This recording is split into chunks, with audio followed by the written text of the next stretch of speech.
Hey everyone, welcome back to my channel.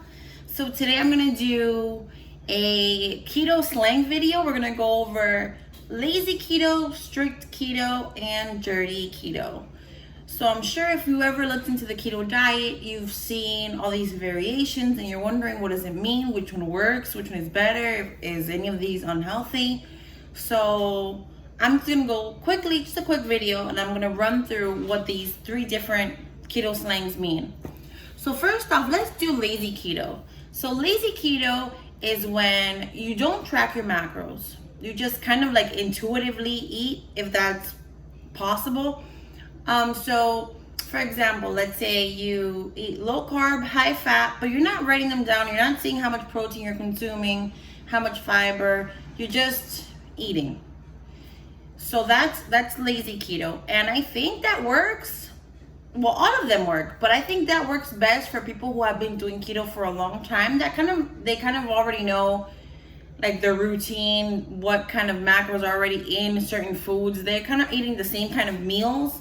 So I think this works best for people who have been doing keto for a while and just are going with like how their body feels. So that would be considered lazy keto.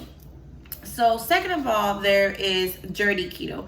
So I think I kind of fall into like all three of these categories, but dirty keto I think would be the definition of what I'm doing.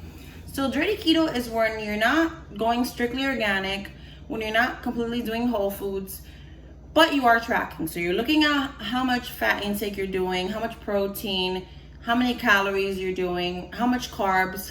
That's dirty keto. But for example, which I don't do this, but it is something that a lot of people who do dirty keto do, which is like you pull up to Burger King, you get a Whopper and take the buns off, boom, and that's a meal. So that's what a lot of people who do dirty keto do, which can't always be the healthiest because you don't know what kind of oil that meat is cooked in, like soybean oil, canola, palm oil, like all those oils. But in dirty keto, that does not matter.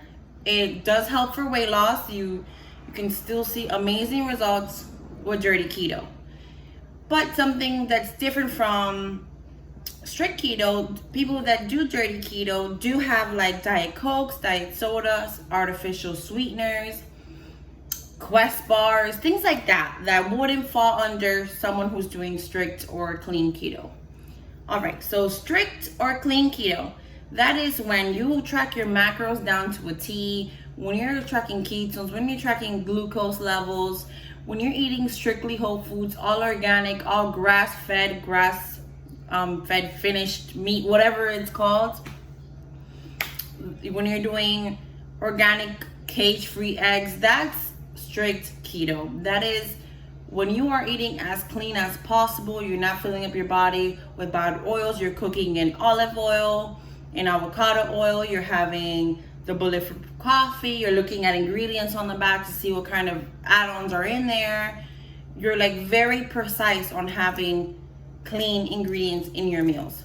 So that's basically it. So now, if you're starting out and you're looking into this diet and you're a little bit confused on what you should do, just start out cutting out the carbs, going high fat, and eating at a calorie deficit. And as you go, things will start to kind of work its way for you. Okay, maybe you might want to incorporate artificial sweeteners so you can make sweets and have that, and that might make your diet more sustainable, which I'm completely for that. Whatever can make you be on this diet longer, I am for. If you want to try Quest bars, if you want to do 1 bars, whatever it is, and that makes you feel better because you feel like you're not on a diet because you're eating sweets, that's completely fine. And as you go, I feel like the end goal is for everybody who's on keto to kind of get out of clean keto, but I feel like you have to go through these steps.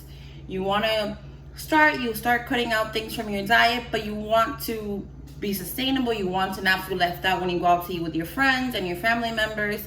So maybe you're having Thanksgiving dinner and you're not really sure what that meat is cooked in, but you're gonna have it anyways because it's just the meat, right? And that is completely acceptable on a dirty keto diet.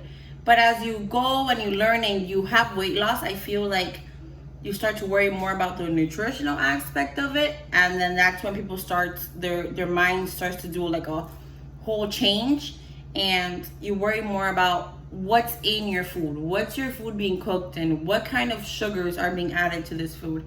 And that's where people would get to the clean keto, and there's nothing wrong with that. There's really nothing wrong with being dirty keto. A lot of people, like, if you post on social media, they will judge you. Oh, that's not keto, that's not keto. It's keto for you. If it works, it's really to making you lose weight. If you feel like health conditions have improved, if you're doing good, no one can tell you otherwise.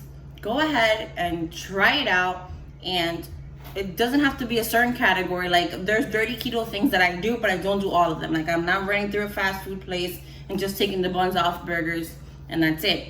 Because in dirty keto, you can do that. You can eat absolutely anything, and as long as it fits into your macros, as long as you're doing 20 net carbs and under and staying at a 70% fat, you're doing keto. So that can work for some people. It doesn't work for everybody, because you're gonna, after that, you might see changes in your body that you don't like. You might feel bloated. You might not like it. So just do what's best for you and try them all out. And just remember that it's all about your health and your well-being.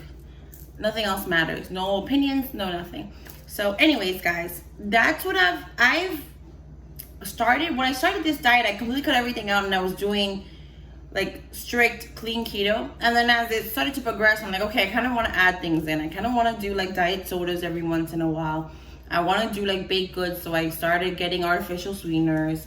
And so things have changed since when I started, but this is what's working for me. This is how I feel good. I've definitely lost weight.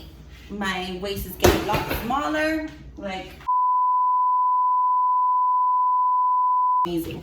So just because your keto might not be the perfect keto, it's what works for you. So thank you guys so much for watching.